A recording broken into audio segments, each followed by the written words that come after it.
You are listening to the People-Centric Podcast, where we talk through the toughest challenges that people face at work and give practical advice to fixing those challenges. Thanks for joining our movement to create workplaces that are happier, healthier, aligned, and empowered by putting people at the center of all that we do.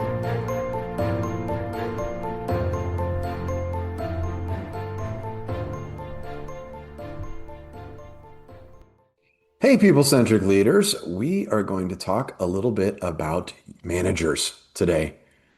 If you're a manager, go ahead and raise your hand. If you're driving your car, don't raise your hand.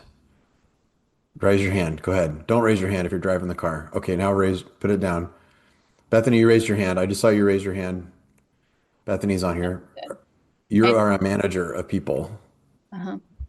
Yes. Okay. Yes, I am. When you became a manager, was your job clearly defined? That's a good question. I just jumped right in. I Look think at that. so. It was Looking pretty defined, but I think we defined it more as we went a little bit. Yeah. Yeah. Okay. All right. That's Bethany. Diana's on with us. Diana, when was the first time you became a manager? When was your first manager job? Oh, I was only 18. You were 18 years old and you became a manager? Yeah. Okay. And after you went through your extensive training on how to be a manager, what are you shaking your head for? That didn't happen. That didn't happen? 18 and literally the manager was like, here's the keys. You're in charge. Don't burn it down. Like, here you go. And you supervised other people? Yeah, like 15 others. 15 other people. Good. That were all like the same age or older than me, right? It was a Hollywood video. I'm dating myself. It was a Hollywood video. Hollywood. Yeah, we'll talk about that. That was pre-streaming days. That was back in the day. Yeah, that's good. I had to write schedules. Like I had to run payroll. I was 18. I didn't know what I was doing. Yeah. You had to run payroll at 18? Yeah.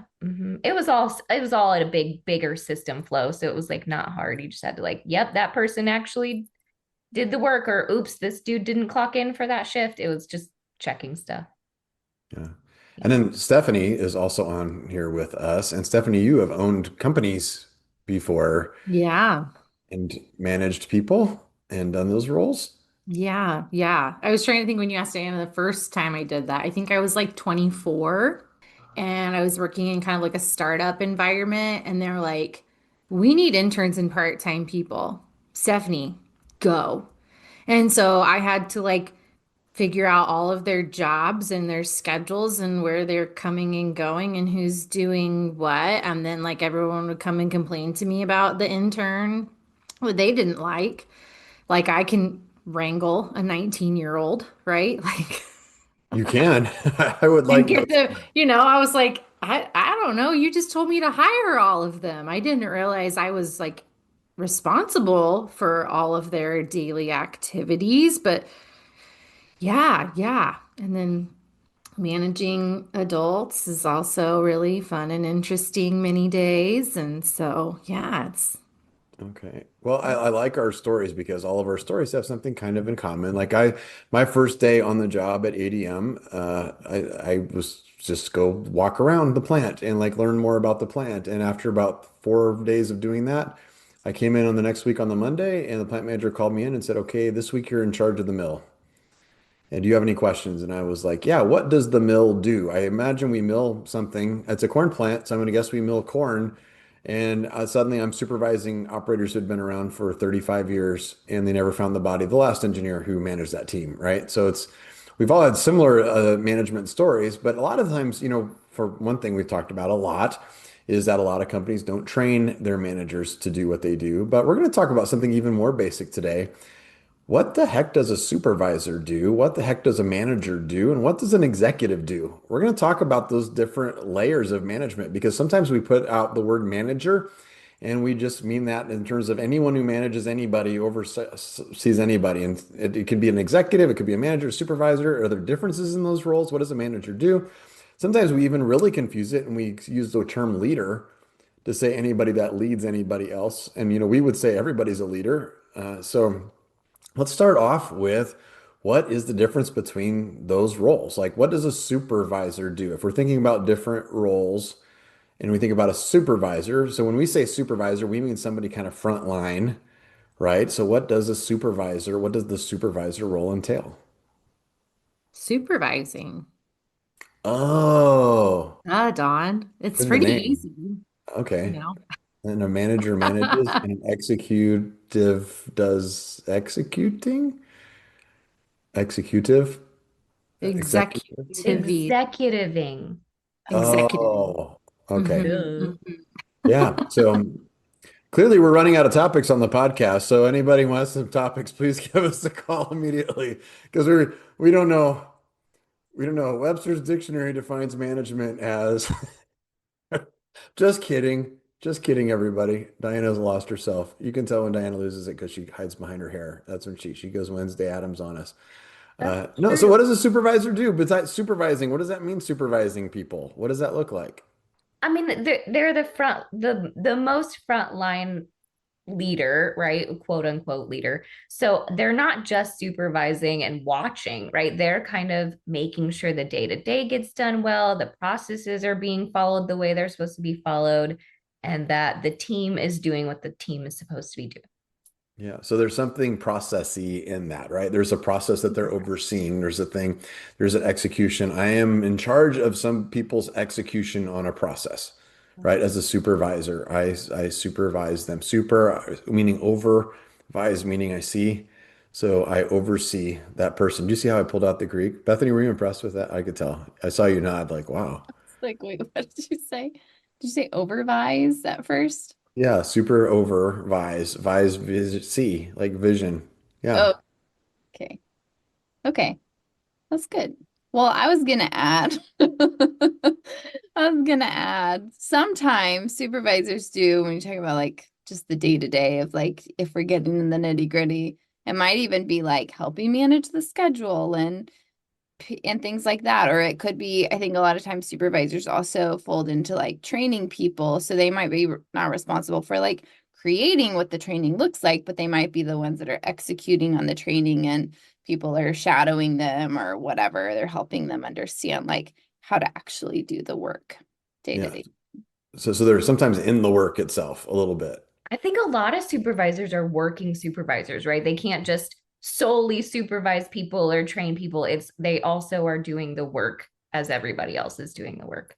Yeah, Yeah. I agree with that because like if they're in charge of a specific process, then there might be moments where they jump in and do some of the work to ensure the process happens the way it should, or they'll fill gaps on their team to make sure the process can happen in the right way. Yeah. Yeah, that's well said. So where do supervisors tend to fail in their job? So I'm sure we have a lot of people who are of a supervisor job who are listening to this. Where do we see supervisors make their mistakes? Well, I will say one of the first mistakes I made as a supervisor is really trying to make a lot of changes because I was like, oh, great. If I'm in charge of this process, I'm going to change it and make it better. And that was not part of my role. I learned out very quickly. I learned very quickly. It was not part of my role to make said changes. I could suggest changes, but I could not go and just like automatically implement those. Yeah, I would add, I see supervisors fail at training very frequently. So they do just a lot of telling. Like they're just telling people what to do. You do that, you do that. And then if somebody's like, well, what am I supposed to be doing? They'll be like, you're doing that. Go do that thing. And they don't always do a great job of like teaching people how to do something or noticing when someone needs to be trained on something. I feel like a lot of supervisors will tend to have a little more black and white view of like you either can do it or you can't, instead of saying like, oh, I observed someone doing this maybe the wrong way or in a way that's not aligned with our process, instead of going to them and like doing a little coaching or saying like, hey, like I think we need to go back through this training. They're just like, that's wrong. Don't do that. Yeah, I like that. I know another area that we think that I was talking to a supervisor just recently who had an employee that they weren't doing their job very well. Like they weren't performing very well. So we talk about the job of a supervisor is you have to be able to evaluate performance, right, versus a process. And then you have to be able to give feedback on that performance. And my question was, as they were talking about this person, they said, I don't think the person knows what they're doing. I don't think they spend enough time doing their job. And I said, well, like what have they said when you've given them the feedback that you don't think they're performing very well? And the answer was, well, I haven't talked to them about it yet. And I'm like, well, how long have you been seeing this and how long has it been? Well, I've been seeing this for several months now and not leaning into it. And a lot of people are going to listen to hear that and like, you have to say something before several months. But this is super common as a supervisor that we see people not giving the feedback, not saying, hey, I am seeing this, this, and this is not going very well.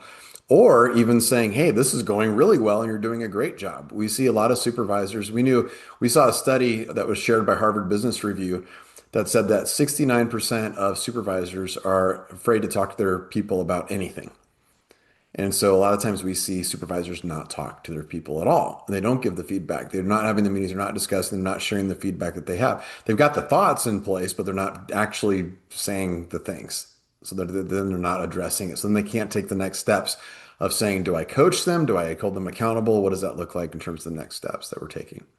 Okay, so the supervisor, we talked about them that are very connected to the process. They've got people directly reporting to them that are performing in the process. The supervisor is evaluating things, judging whether the process is good enough, training people on how to do the process, and then watching them and seeing how are they performing within that process. So that's a supervisor role. Super meaning overvise, meaning seeing, oversight. Bethany, that's how those two words come together. Supervise.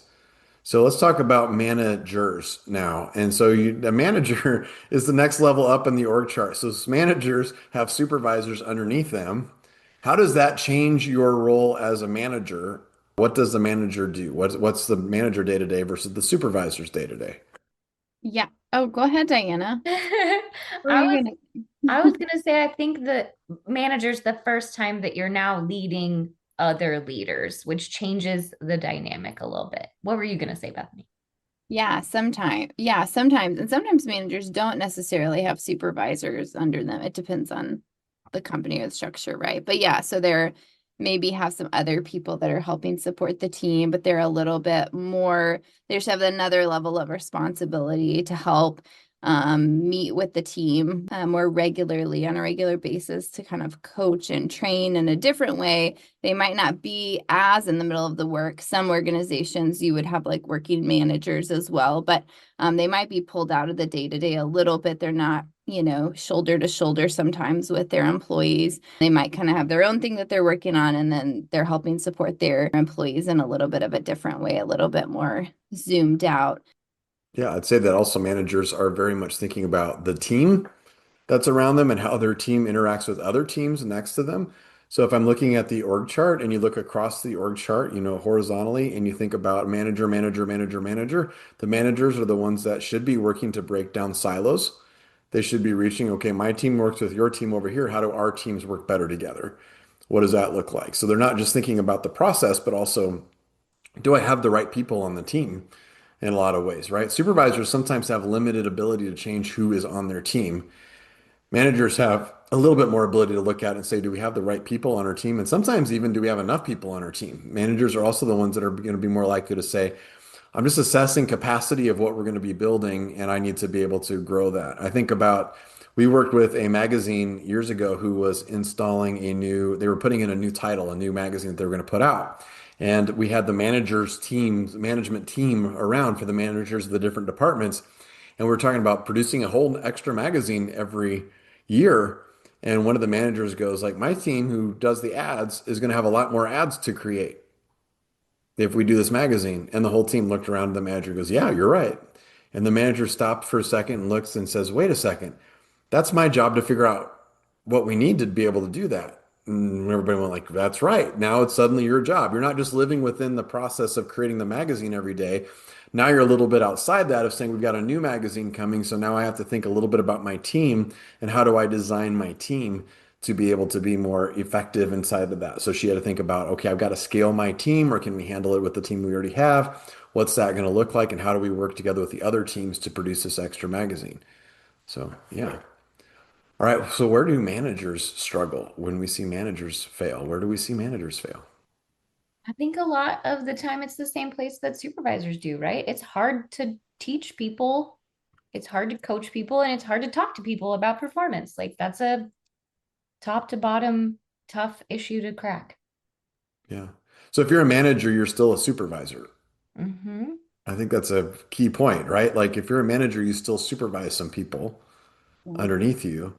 And if you're a manager, you're less, maybe you're not going to give that feedback. And it might be different reasons. Like you said, I just don't want to talk to them, or it could be I'm really stuck.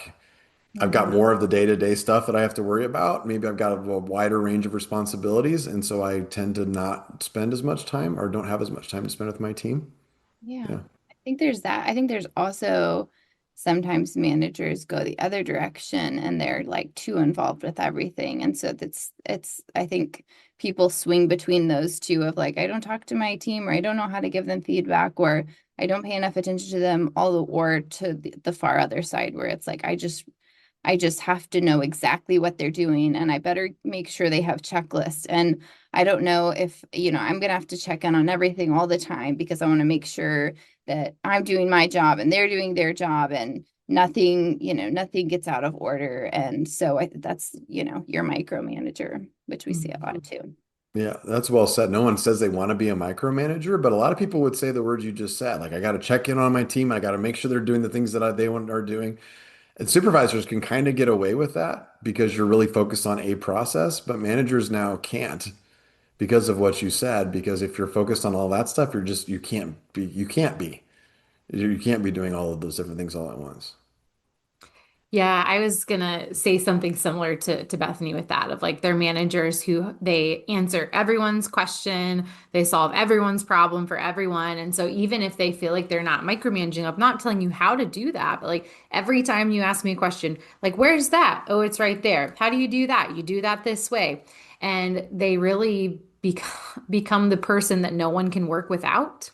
And I think that's a struggle for a lot of managers because they get this like working manager mindset and this badge of like, well, I've got to show my team that I'm in it just as much as they are and that I'm not asking them to do things that I wouldn't do. But then they become the roadblock of like, well, now nothing can happen without you because every task has to come to you, every question has to come to you. You're double checking everybody's work. And then at the same time, nobody really knows why we're doing any of this because you're also not sharing like the common goals or the common purpose or the common why of like why we're doing these things or why we launched this new process or project. And we're not connecting people back to like goals that the maybe leadership team above has set for the company or even the mission.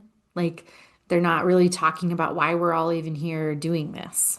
Yeah, I do think that the manager level is the first time you start feeling really stuck in the middle. You start to feel the pressure from the top of the executives and what the company needs, and you feel the pressure from the bottom of what the employees need and what the process needs and and you're that middle person that's stuck between those two levels. And like, how do you sometimes satisfy competing interests?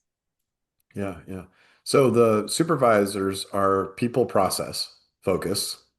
The managers are people process, but then they add team focus to it of thinking not just how is the person going, how's the process going, but also how are my teams doing overall.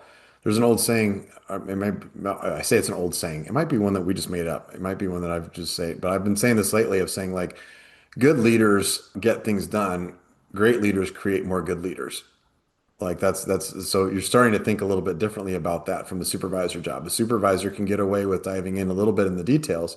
Now, some of you are listening might be a manager and say, but the supervisor job you described sounds more like what I'm doing. And I'm going to answer you, and this is going to be the tough love part, is saying, yeah, that's why we're doing this podcast. That's why we're doing this episode, is because a lot of managers manage like they were a supervisor, which kind of makes sense because if you think about it, the role that we didn't talk about is if you're an employee, you're just worried about people, right? You're working within yourself within that process. And then when you become a supervisor, And if you're not trained on how to do it, you're still focused on what you used to do and then learning what others do. So you get into the process side to be able to compensate for that. And then you become a manager and you think you just have to do that again, except with all the different teams and all the different processes that are under you. And at some point, that becomes unscalable for yourself. And we see some managers get stuck in supervisor mode and or managers who some people are really, really effective at it, but they just run themselves crazy and have no control over their time. They're not thinking strategically because they still manage like a supervisor. They still get stuck in the details.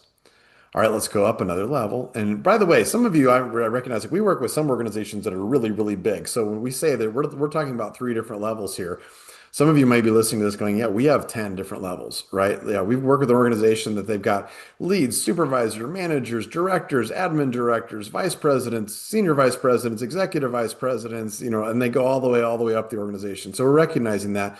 But we're kind of just for today's discussion, we're just going through three different levels of leadership. By the way, if you do have one of those organizations that has all those different levels, is it important for you to understand what each of those levels is asking you to do in the next level? The answer is heck yes, it is. It's very important to get granular and understand what those different levels do.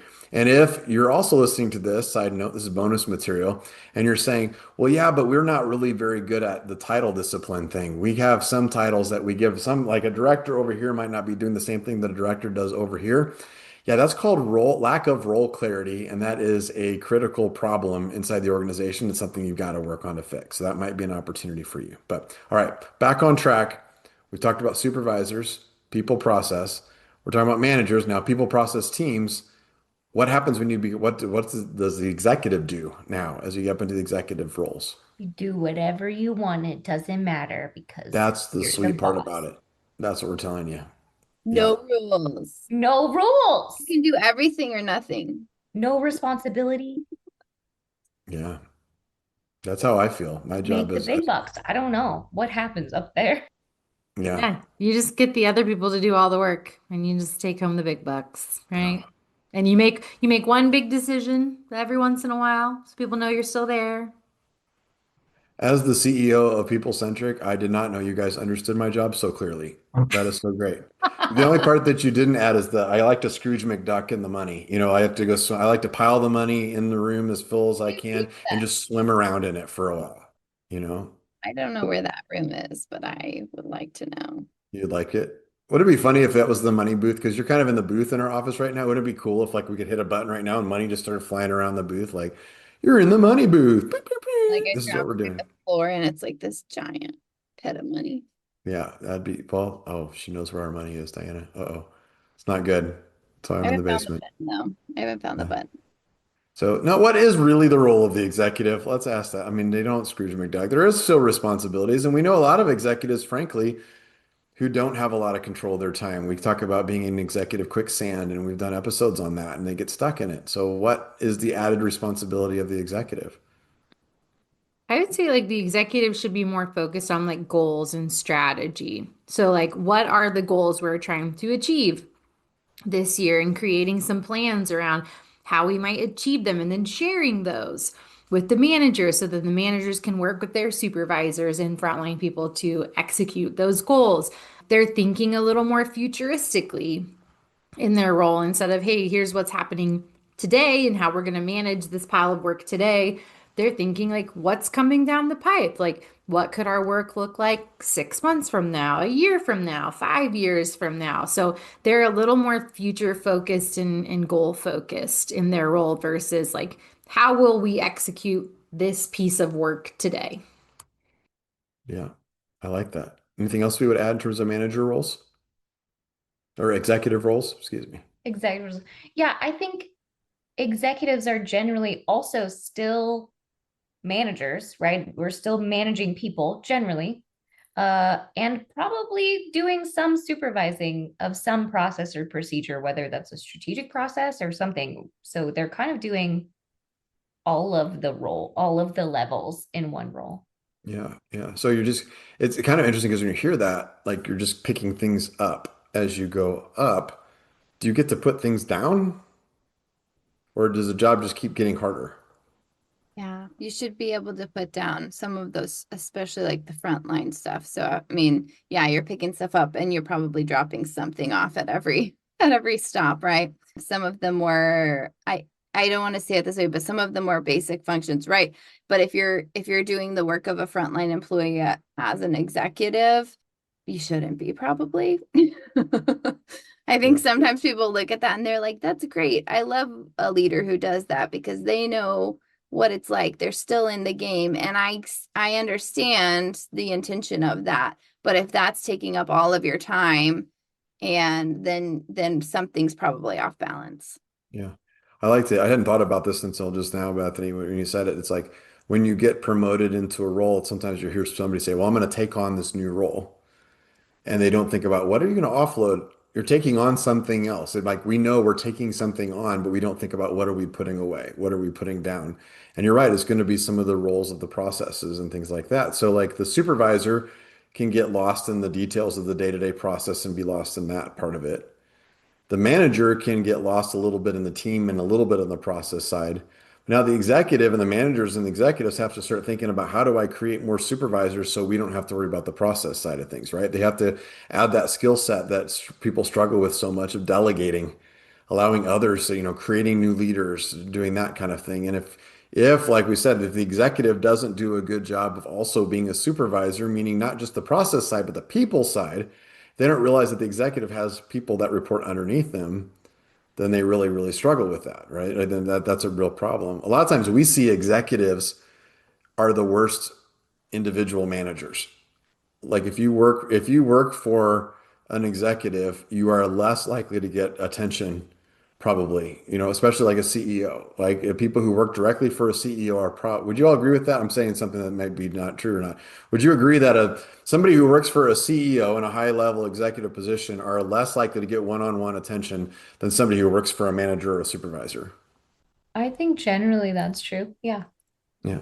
Yeah. And then the question is, what's the impact on the organization if that is true? Yeah, I think what we see when that's happening is then you have leaders that really aren't aligned and they might not be completely misaligned, like taking the organization in completely different directions, but they're not exactly on the same page of like where we're trying to take the company and like do we want to grow? How do we want to grow? What would we change? And so they might be leading their teams kind of down different paths, or they're creating very different like cultures. So that's where you'll see an organization, I think, that has different like subcultures here versus over there. It feels very different because they're not aligned on even like how they're leading or what the culture is and what the values are that are really important to us to uphold because they're not totally aligned on how they're leading the company. I Yeah. think you also miss a lot of modeling. Like if you're asking your managers or directors or whoever's right below you to go and do check-ins every month and do a performance evaluation, but you're not doing that for your people, like I think you miss stuff there. And so I think that goes for everything, right? If you expect your leaders to do something that you're not doing for them, they're not going to go do it for their people either. Yeah, yeah. People have a basic need for being developed, which means they want somebody that knows them, pays attention to them, and helps them develop their own strengths. And we know that just from a very basic observation from companies that we work with, is if you take an executive and they're not doing regular one-to-one meetings with their people underneath them, then the people underneath them probably aren't going to do it for very long either. Like they're gonna shadow what they see from above all the way down the organization. When executives go outside of the rules and they don't meet with their people on a regular basis, that tends to go all the way down. Yeah. So if you think about a big picture, like we talked about, supervisor side picks up the people process, and the manager goes people process team with a little less process and a little more team. And then the executive picks up now like systems, right? The organization, the big picture, like I can change the whole organization on working towards things. And they're going to put down more process, put down a little bit of team. But the one thing that all three of those levels cannot put down is the people side of it. We often call that the golden rule, right? It's the golden rule. You get it? Instead of the golden rule, it's a golden rule. It's pretty good. You I guys are not impressed. got it. Okay. Okay, but the golden rule is that anybody in that management position, supervisor position, executive position, you still are a supervisor of people. And if you think about it within an organization, if you fail on every other part of your job, but everybody all the way up and down the organization was really good at meeting with their people on a regular basis and developing them and managing them one-on-one, that whole organization would function way better than it does. Even if they're not as good at the strategy, even if you're not as good at the process and things. If everybody just had good relationships up and down and helped to develop and support the person underneath the people who report directly to them, you would see, I would like to think of it as blood flow up and down the organization. Like it just makes the whole organization healthier in terms of what they're able to perform. Yes, agreed. Agreed. That's what I was looking for. There was a That's big great. pause. Thank That's you. great, Don. Thank you for that. Yeah. So, what are the last tips? I mean, that's the topic that we wanted to throw out today is what's the difference between those different levels? There's a significant benefit in laying that out for everybody. So, any final thoughts for our listeners here? I mean, I think we all said it's hard to connect with people on a personal level and on a leadership level. It's hard to like make that intentional time to connect with the humans, but it is the thing that keeps leadership leaders. That's what makes you a good leader. Yeah. Yeah. Yeah. And I think it's sort of funny, Don, you asked me at the beginning about like, was my role clear, I think, or something like that when I became a manager, which I think that's a great question just to ask with wherever you're at within the organization. Like, is your role clear? And if it feels like you are in a position in one of these positions that we talked about, and it's not aligned with what we just said and how we described that role, I think it'd be good to talk to your leader about that a little bit and say, hey, maybe send them this podcast if it's a helpful just resource to help provide context for why you're asking those questions, and to say, are there things that need to be adjusted within your role, or do you need to start doing something or stop doing something within your role to make sure that you're leading at the right level? And if you don't know how, or if you feel like you don't have the skills for that, again, like bring that up to your leader and talk about what it would look like to be able to get some training or support or some coaching to make sure that you're successful in your role at whichever level you're at. Yeah, yeah. If you want to move up in the organization, if you're ambitious and you want to learn how to do those things really well and do it in a way where you still have some control over your life and your job, because there's a lot of really unhappy executives. And I think it's because they are unable to put down the other jobs as they move up. They just keep taking on more things. I just keep taking on more stuff. It's learn that people role that you have to play all the way up down there. Supervisors, managers, it's developing the relationships and understanding what that means. And then if you can do that really well, then you're developing that next generation so that as you move up, then you have people below you that you trust that are handling the things. And that becomes much, much easier. It is way easier to manage a team of rock star supervisors, and it's way easier to executive a team of rock star managers if you've created that down below you as you move up the organization. So we hope that that was a useful topic for you all as you think about where you're at, whether or not you're thinking about getting promoted, what skill sets do you need to develop? I think we gave you some insights to that. If you own a business or are an executive in a business, are those roles really defined? Is that something that you are really clear about as you go up and down the organization? If they are not, then you are missing that connection to people that people really need to be able to be engaged in their job. And that is costing you money and time, and it's keeping you from being more people centric. So thanks a lot for joining us in the podcast today, and send us your ideas and we'll catch you next time. Thank you for listening to the People Centered Podcast. We are so grateful for you joining us every week. If you like this content, please like and subscribe. Also, feel free to share on your social media with everyone that you know. It really does help us. If you would like to contact us, I have put our information in the show notes. Please reach out anytime. We love hearing from you. We will be back next week with a new topic. Until then, be well.